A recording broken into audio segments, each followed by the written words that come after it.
Bienvenidos a su programa Bitácora Mexicana, este espacio de debate, de absoluta libertad de expresión y de crítica de la televisión pública.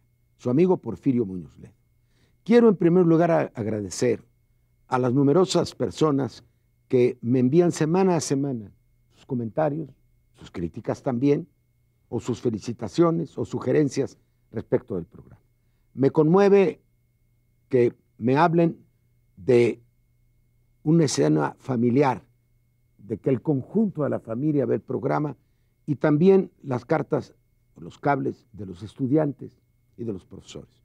A partir de esta semana estará disponible un DVD con cada programa en la dirección que se les va a indicar en el genérico, a condición de llevar ustedes un disco virgen para que sea un intercambio. Esto creo que permitirá que se conserve en bibliotecas, que se discute en las universidades, sí, es digno de su atención. Hoy tenemos un tema de discusión de la mayor significación y creo yo de oportunidad, es la recesión económica. Nos referimos a la recesión económica en los Estados Unidos, que está comenzando o que está a punto de comenzar. Yo quisiera primero recibir entre nosotros a José Luis Calva, que es doctor en Economía por la Universidad Nacional, ya ha estado entre nosotros, investigador titular y coordinador del Departamento de Análisis Macroeconómicos, el instituto respectivo de la UNAM. Acabamos de fundar un seminario en la Universidad de Guadalajara, en la costa, del que somos cómplices, que se llama ¿Cuándo empezó la quiebra de México?, que la estamos identificando a mediados de los años 70. Es autor de numerosos libros, más de 40 libros, y experto en justamente macroeconomía. José Luis, ¿por qué no le explicamos a nuestro público qué es una recesión económica, por qué está ocurriendo en Estados Unidos, y luego vemos sus consecuencias? Perfecto, Porfirio. Bueno, muchas gracias por la invitación y la atención de nuestro teleauditorio. Bueno, el capitalismo, las economías de mercado han sido tradicionalmente, ancestralmente, susceptibles de caer en ciclos económicos. Esto es, de repente hay un crecimiento incluso acelerado de la economía y de repente baja el crecimiento económico y a veces el aterrizaje es tan serio que cae abajo de tierra y hace un hoyo. Como la montaña rusa. Exactamente. A esa caída abajo de cero se le conoce con el nombre de recesión. De hecho, desde que el economista francés José Clemente Juglar descubrió en 1860 el ciclo económico que lleva su nombre, el ciclo Juglar, la economía capitalista jamás ha escapado de las oscilaciones que tienen un orden de 8 o 10 años, pero oscilan como la montaña rusa que dices. Bueno, lo que ocurre con la economía estadounidense es que está al filo de los 8 años desde la pasada recesión y comenzó a acelerarse de manera importante desde el segundo trimestre de 2007. Y ya para el último trimestre de 2007 y lo que va de 2008, podríamos decir que los distintos indicadores de la actividad económica están escarbando algunos de ellos como túneles en el piso. Tenemos, por ejemplo, el indicador de la actividad industrial agregada. Podríamos decir que en septiembre de 2007 alcanzó su pico. Es un indicador que alcanzó 116.1 puntos porcentuales, y en enero de 2008 solamente alcanzó 115.95. Si ves, Porfirio, es una caída en picada. Sí, digamos, leve, está cayendo, ya está creciendo abajo de cero la economía, pero todavía no es clara en todos los indicadores. Hay un indicador que es típico. Me recuerdo de mis tiempos de investigador de campo en temas agrícolas, y cuando me decían algunos campesinos de algún pueblo de Durango, mire, doctor, cuando sale una nube negra en aquel cerro, va a llover, inevitablemente va a llover. Al filo del agua. Resulta que no ha habido una sola situación en la historia económica estadounidense donde la tasa de desempleo haya crecido más de 0.4 puntos porcentuales sin que haya habido recesión. Bueno, lo que aterrorizó a los economistas de los grandes centros de investigación, bancos de inversión estadounidenses, es que en diciembre del año pasado la tasa general de desempleo había brincado de 4.4 en marzo a 5% en diciembre. Por cierto, en enero bajó a 4.9%, pero con respecto a marzo, de todas maneras tenemos un crecimiento de 0.5%. Así podríamos ir repasando los indicadores. Hay un indicador que de plano crispó a las corredurías y bancos de inversión, y es el indicador de la actividad productiva, de la actividad económica, de los servicios. Y un último indicador que acaba de aparecer la semana pasada, que es un índice de confianza que elabora muy prestigiadamente la Universidad de Michigan, están mostrando un deterioro constante. Incluso estamos hablando de deterioros del orden de magnitudes que no se veían desde hace 16 años. Sin embargo, técnicamente hablando, todavía no está plenamente cuajada una recesión. Y para esto debo decir que los economistas, mal o bien, tenemos la convención de que definimos una recesión como 2 trimestres consecutivos o más de caída del Producto Interno Bruto. Pero bueno, es una mera convención. De hecho, el Comité de Fechas del Ciclo de Negocios de Estados Unidos, que es el que decide oficialmente el IFE de las recesiones, digamos, es el que decide oficialmente si hay recesión Pero o no hay un Mr. Ugalde ahí que vaya a cambiar los resultados.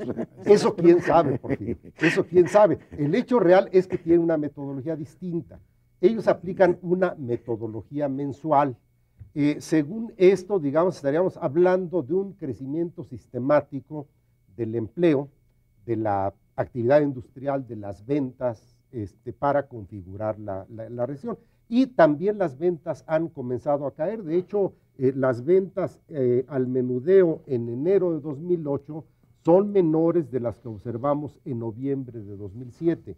Entonces tenemos indicadores preocupantes de una recesión y desde luego enseguida hablaremos de las medidas de las medidas. Yo le preguntaría, gracias José Luis Arosalmina, primero, si todavía no hay el aguacero, ya hay el tipichipi y el agua es inevitable. ¿Cómo distinguirías tú entre una recesión y la depresión? En Estados Unidos hubo la gran depresión desde los últimos del año 29 y los siguientes. ¿Estamos a ese grado? ¿Se anuncia una depresión o solo una recesión? Bueno, me parece que, como decía el doctor Calva, son términos y son metodologías convencionales y cada una de ellas, Porfirio, obedece también al momento. Este momento está efectivamente dentro de ciclos recurrentes en la economía capitalista mundial de crecimientos y de caídas.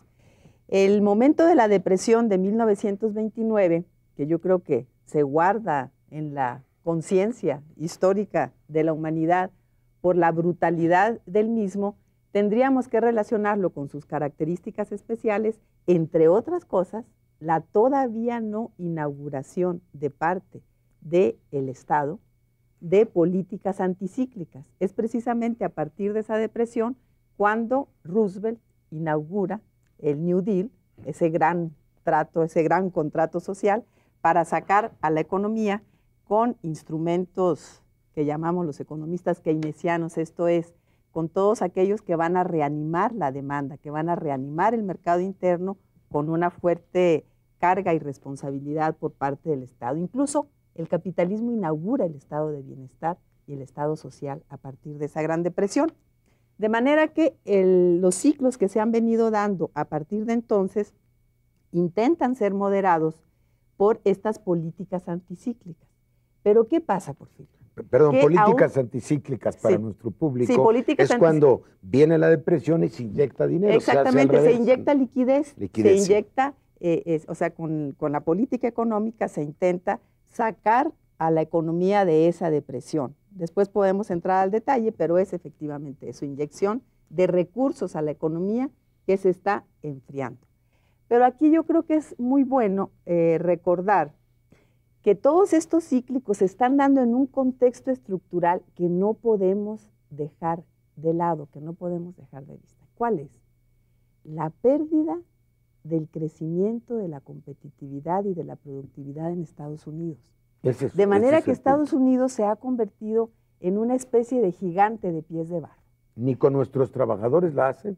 Bueno, nuestros trabajadores han contribuido muchísimo a que esa economía continúe, fíjate, sin el costo de ellos invertir en productividad y competitividad, gracias a la economía externa, de lo que nuestro país invierte y lo que aportan los mexicanos. Pero bien, a lo que quiero llegar en cuanto a esta situación de gigante de pies de barro, es que es una amenaza para la economía mundial. La economía mundial está dolarizada y esa dolarización es producto del acuerdo posterior a la Segunda Guerra Mundial, que efectivamente estaba premiando a un país que estaba en un despegue económico. Pero ese despegue ya concluyó. Hay otras economías emergentes, a todas vistas, el caso de China, el caso de India y otras economías emergentes que tienen crecimientos en su productividad mucho más acelerados. Sin embargo, el dólar sigue siendo moneda de curso forzoso en las transacciones internacionales, pero eso no tiene respaldo en un crecimiento real de la economía de Estados Unidos. Entonces, y en la riqueza real generada. Exactamente, no tiene ese respaldo, de manera que cada nueva fase baja del ciclo es una amenaza a la economía mundial. De ahí el interés que puso China Entonces, los Estados Unidos son un peligro para todos. Y además vamos a hacerles post. ¿Y en qué se nota? O sea, viven de prestado, Porfirio. Viven de prestado porque la manera que financia su economía es con deuda, una deuda externa que pagan con moneda interna. Ese ha sido desde 71. Es un impuesto que le están pagando, que le están cobrando a la economía. Ya no es convertible el dólar en oro como entonces. Exactamente. Yo voy a hacer rotar la pelota. Cometí un lapsus, pero el orden de los factores no altera el producto. Es tan conocida Rosalvina que no la presenté. Ella es licenciada en Economía por la Universidad de Nuevo León. Ella ha hecho la maestría en Ciencias Sociales en Flaxo, en Chile. Es profesora investigadora de la UAM Azcapotzalco. Ha dirigido revistas muy importantes, pero también ha sido distinguida militante del Partido de la Revolución Democrática, diputada y coordinadora del grupo parlamentario, senadora, y ahora, y conste que este no es un programa de promoción electoral, es candidata a la Secretaría General del PRD en la planilla de mi amigo Alfonso Ramírez. Así es. Entonces la presenté después de tiempo, pero eso, con esta economía externa. Con la economía externa. Y acaba de publicar un libro sobre el futuro de la economía mexicana al profesor Héctor Rogelio Núñez Estrada, que es profesor investigador del Departamento de Administración de la UAM Azcapotzalco y que tiene una especialidad que nos interesa particularmente en el desarrollo de este tema. Él ha impartido cursos de administración de instituciones de crédito y mercado de dinero y es doctorado en estudios organizacionales. Maestro, ¿cuál es la causa? Si se le preguntara a usted como un diagnóstico a un médico, ¿por qué? Ya lo dijo Rosalvía, le dijo, competitividad y productividad, ¿no? Pero ¿cuáles son los detonadores de esta crisis? ¿Están en el universo de la economía real, de la economía financiera? ¿Por dónde andan? Claro, sí, precisamente como mencionaba el doctor Calva, de hecho estamos en el borde de la detonación, de la recesión. Incluso si ustedes han visto los programas gubernamentales, no se reconoce todavía que haya una recesión, hablan de simplemente desaceleración. Sin embargo, bueno, pues está el Buró Nacional de Investigación Económica en Estados Unidos que da la definición. ¿Es el IFE o es otro? Sí, que da la definición, no es el de allá. Es el primo del IFE. De allá. Exactamente, que en la recesión pasada se tardó 2 años en caracterizar que había una recesión, entonces a lo mejor esta nunca la va a calificar como una recesión, a pesar de que todas las evidencias están muy, pues ya presentes en los indicadores fundamentales. Entonces es una cuestión que quería señalar en principio, porque bueno, desde mi punto de vista, incluso ya para algunas corredurías, la recesión está en marcha por los indicadores que aquí se mencionaban y otros, como puede ser las horas trabajadas en los Estados Unidos, que ha ido un indicador que va disminuyendo. Entonces eso indica ya la recesión está presente. Pero ¿qué importancia tiene esto de la recesión? Bueno, pues evidentemente es originada por problemas estructurales, como ya mencionaba Rosalvina, Pero en este caso particular hay que caracterizarla en una forma más amplia, porque desde mi punto de vista es una crisis, una recesión de carácter mundial. Y eso lo podemos evidenciar.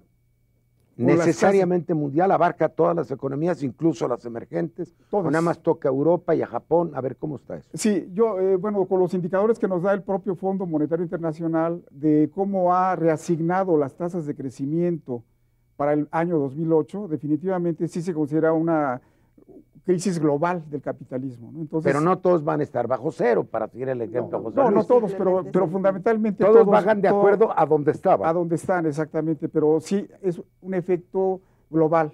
Entonces yo creo que aquí sí es una desaceleración global y una recesión localizada en Estados Unidos, exactamente. Entonces sí tenemos nosotros que señalar que la característica con respecto a otras, bueno, es que aquí ya la globalización tiene su efecto precisamente en afectar todas las economías fundamentalmente vinculadas al dólar y vinculadas al comercio de Estados Unidos. ¿Y esto realmente es nuevo? La Gran Depresión afectó a toda la economía capitalista, ¿o no? Sí, la cuestión es que aquí, bueno, ya hay toda una serie de políticas anticíclicas donde se han escrito incluso recientemente por, digamos, el Banco Mundial, cómo evitar las crisis financieras. Es un documento que acaban de hacer, pero sin embargo siguen presentándose. Entonces no es que sean nuevas, sino que adquieren modalidades particulares.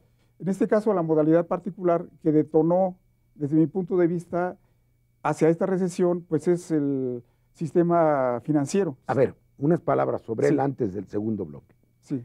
¿Por qué detonó en el sistema financiero? Me interesa. Bueno, porque precisamente las modalidades crédito hipotecario, todo sí, eso. básicamente fue el sistema bancario destinado a aspectos hipotecarios en modalidades, aquí tengo que decir la palabra, fraudulentas, de titularizar las hipotecas y venderlas en los mercados financieros. Un Fobaproa a la norteamericana. Sí, pero mayúsculo, digamos, en este caso. Mayor que Fobaproa, bueno. Mayor todavía, sí. Entonces, en ese sentido, como que son víctimas de sus propias elucubraciones, porque finalmente toda la regulación que nos han impuesto aquí a los bancos que hay en México, también ellos las tienen impuestas. Sin embargo, el caso, por ejemplo, de la calificación del riesgo de las hipotecas ha sido manipulado en forma fraudulenta, es la palabra, donde prácticamente lo que están haciendo es calificar el riesgo muy bajo y a la mera hora, lo mismo que pasó aquí. Es el Mourinho de las finanzas, ¿no? Sí, lo mismo que pasó aquí en México, digamos, el problema es que al presentarse realmente en los hechos el pago de los créditos, estos no se pueden pagar. Entonces ahí empiezan a desvalorizarse los títulos hipotecarios y sobre todo pues a manifestarse estas operaciones verdaderamente de defraudación a, digamos, a quienes adquieren los títulos y que se dejan arrastrar también en estas cuestiones irregulares. Vamos ahora a un segundo bloque. Yo lo voy a dejar en una pregunta para que entres directamente. Comentábamos en Puerto Vallarta y en nuestros paseos que en el antiguo sistema del Banco de México, y tú te referías a su legendario director, don Rodrigo Gómez, había una vigilancia muy cuidadosa de las operaciones de los bancos y la intervención del Estado cuando era necesario.